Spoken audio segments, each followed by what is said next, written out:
Hi everybody, my name is Jordan and welcome to my very first ever book talk.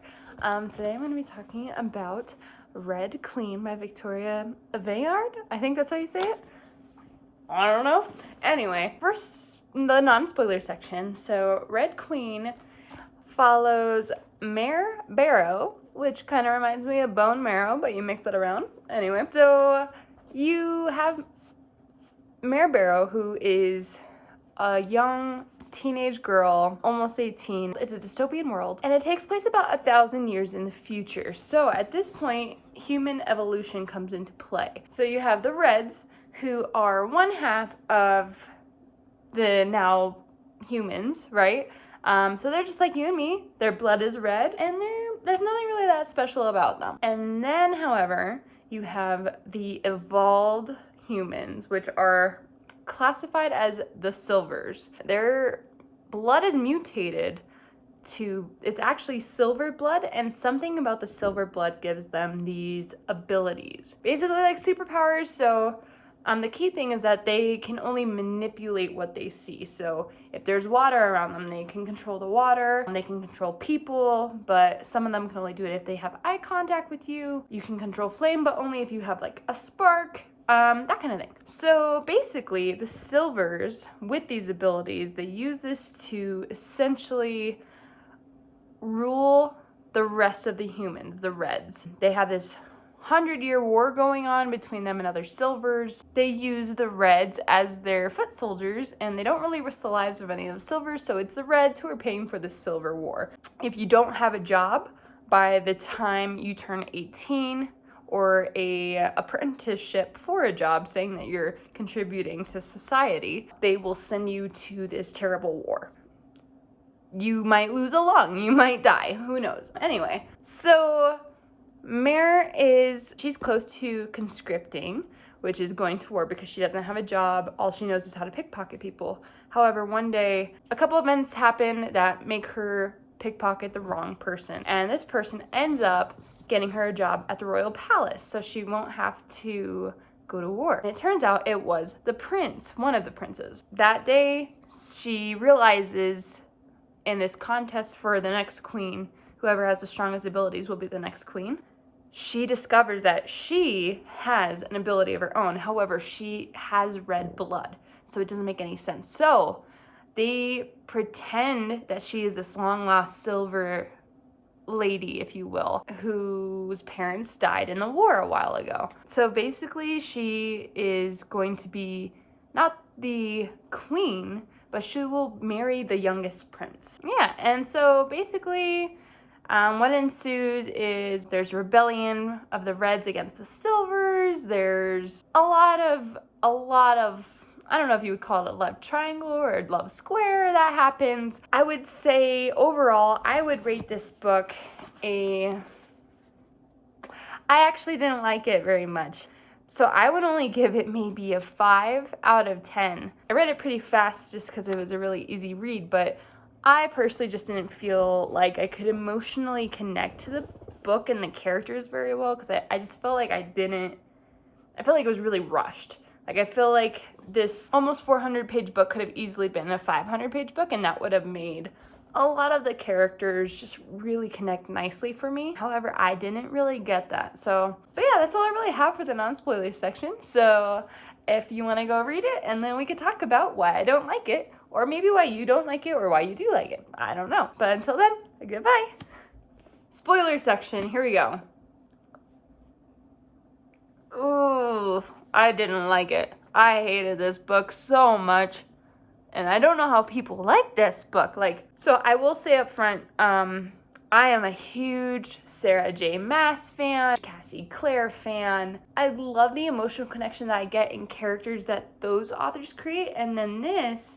So I feel like this is a complete ripoff of the Hunger Games mixed with the Red Rising series.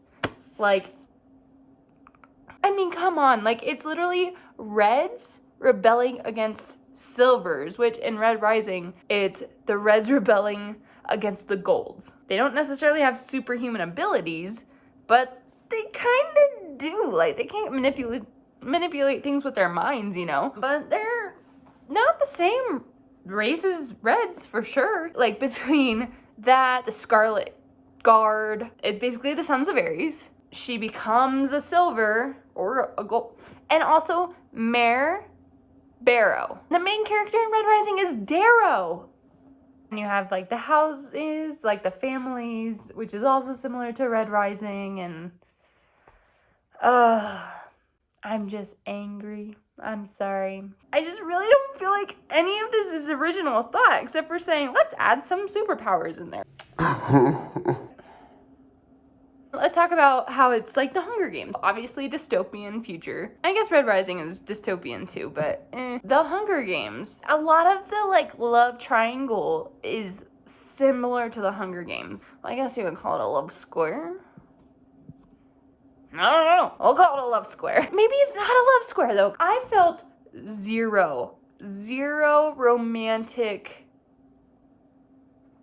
interest between her and Keylorn. Like, there was one sentence where she said, I always expected to have green-eyed little babies running around. Like, wait, you have romantic feelings towards him. I'm sorry, Victoria, or Tori, or whatever you go by, but you can't just drop that in there and not have, like, any kind of longing for, like, what they wanted. And then, so, he's basically Gale from the Hunger Games.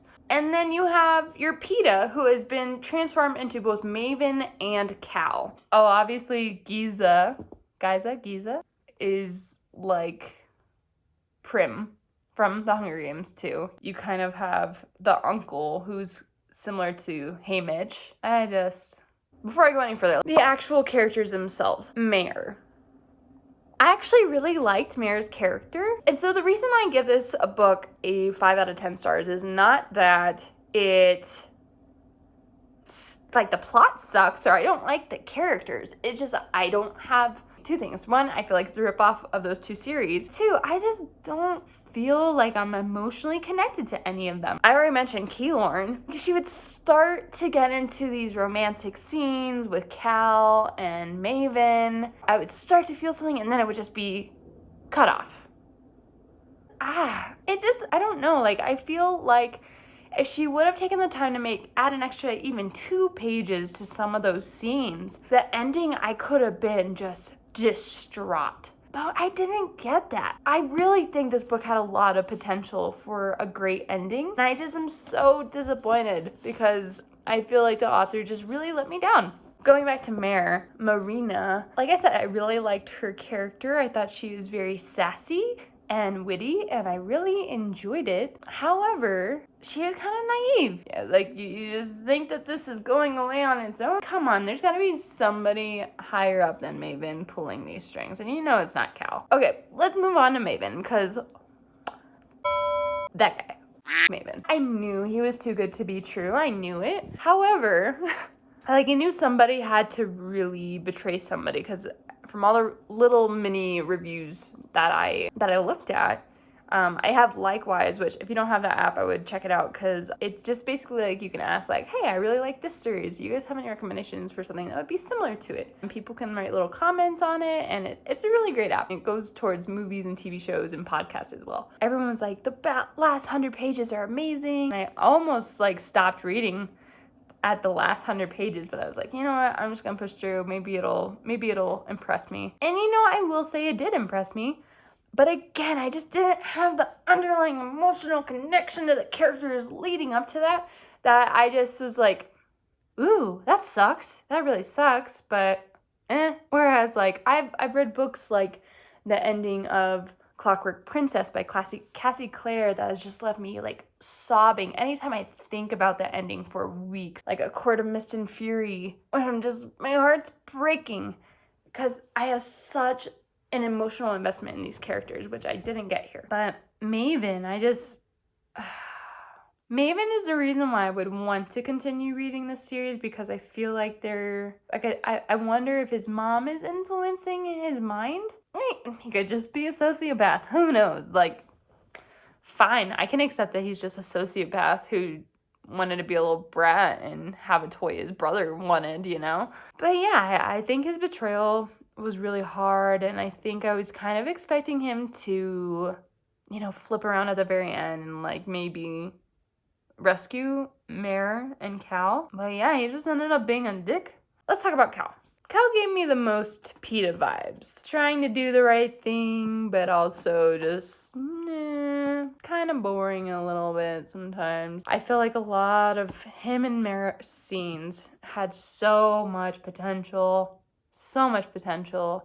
and it just, in the scene towards the end where Mare's trying to get Cal to turn the soldiers on his father, Mish, no, there's no way. Like, I am not emotionally invested, and I doubt he is. Like, he said later on in the book, like, I almost did pick you yesterday morning. No, you didn't. No, I wouldn't have picked you. Literally barely saw any sparks between you guys, like, besides your flames. I don't know. I think he has a lot of potential to grow as a character, kind of like PETA. But yeah, I don't know. Let's talk about the Queen real quick. I think the author is trying to make her a very rounded character. Give her like a Cersei kind of vibe where she's a monster, but for her child, she has this humanity about her. And it just felt really short. It felt very flat to me. It felt forced, like she was acting her humanity out. Yeah, I don't know. And all the times Mare saw Maven having obviously a one-on-one conversation with his mom in his head, like, she could see your entire life without you blocking that out or anything. It's not like ACOTAR where you can have these mental shields to protect you. She can dig in there and do whatever she wants. She has no qualms with doing it with you. I highly doubt she wouldn't do that to her son. I just think Mare was so naive towards the end, but oh well. Let's talk about Evangeline. I really thought she was gonna have some potential at the end. Again, like, I love characters that are I think the best villains in whether it's a book or a movie or a TV show or whatever. Like, for example, Thanos from the Marvel series. It wasn't like he was just this pure evil. He had a reason for it. And then Evangeline, like, she was just... there was no redeeming qualities about her. Like, it was a very flat character. I was really hoping that at the end it would be more, or like hinting that there might be more. Instead, she just nothing. Maybe the next book would have something about that, but like I said, I just don't care enough to do it. There's just not much I want to talk about else because I'm not invested enough to see where some of the stuff takes off. Like the mutations in the bloods of the Reds. Shade's alive. I kind of called that from the beginning too. Kept talking about how this is her favorite brother, but we didn't really have any interactions with him. I kind of called that he was actually alive, but But yeah, I guess that's really it all that I have. If you would like to leave some comments to say how you felt about it, let me know I'm not the only one who feels this way, or if you really loved it, let me know why you loved it. I will say I think it's very hard once you've had those really great series like any of Sarah J. Maas's books with just this deep character development. I think it's really difficult to go back to reading books like this. So maybe when I was starting reading in middle school, I would have loved this book, maybe. However, being a 25-year-old now, I just really, really want that emotional connection because I lack it severely in my own life. So there you go. But yeah, so hope you guys enjoyed this video and let me know how you liked it in the comments. Bye!